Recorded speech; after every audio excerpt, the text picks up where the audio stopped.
ನೀವು ಬೇಕಾದ ತಪ್ಪು ಮಾಡಿರಿ, ಸಾಲಿಗ್ರಾಮನ ಮುಟ್ಟಿ ನಿತ್ಯದಲ್ಲಿ ಸಾಲಿಗ್ರಾಮಕ್ಕೆ ಒಂದು ಶಂಕ ನೀರು ತಗೊಂಡು ಸಾಲಿಗ್ರಾಮದ ಮೇಲೆ ಹಾಕಿ ಒಂದೇ ಒಂದಳ ತುಳಸಿ ಇಟ್ಟು ನನ್ನ ಯೋಗ್ಯತೆ ಇಷ್ಟೇ ಅಂತ ಹೇಳಿ ದೇವರಿಗೆ ನಮಸ್ಕಾರ ಮಾಡಿದ್ರೆ ದೇವರು ಹಿರಿ ಹಿರಿ ಹಿರಿ ಹಿಗ್ಗು ಬಿಡ್ತಾನ. ಅಂತೂ ಇವನು ನನ್ನ ಪೂಜೆ ಮಾಡಿಬಿಟ್ಟ, ತುಳಸಿ ಇಟ್ಬಿಟ್ಟ.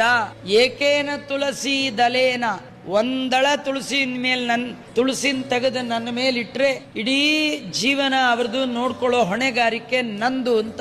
ನೀವು ಎಲ್ಲೆಲ್ಲೋ ದುಡ್ಡಿಟ್ಟು ಇನ್ಶೂರೆನ್ಸ್ ಮಾಡಿಸಿದೀನಿ, ಏನ್ ಯೋಚನೆ ಇಲ್ಲ ಅನ್ಕೋಬೇಡಿ.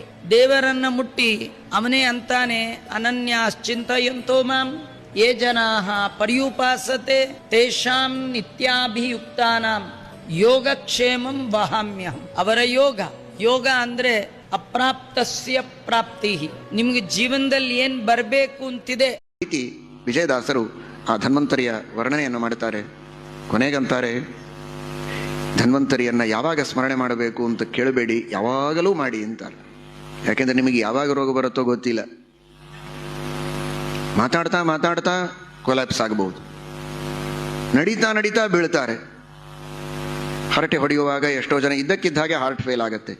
ಯಾರಿಗೆ ಯಾವ ಹೊತ್ತಿನಲ್ಲಿ ಏನಾಗುತ್ತೆ ಅಂತ ಊಹೆ ಮಾಡಲಿಕ್ಕೂ ಸಾಧ್ಯ ಇಲ್ಲ. ಅಷ್ಟು ವಿಚಿತ್ರವಾದ ರೋಗಗಳೆಲ್ಲ ಬರುತ್ತೆ.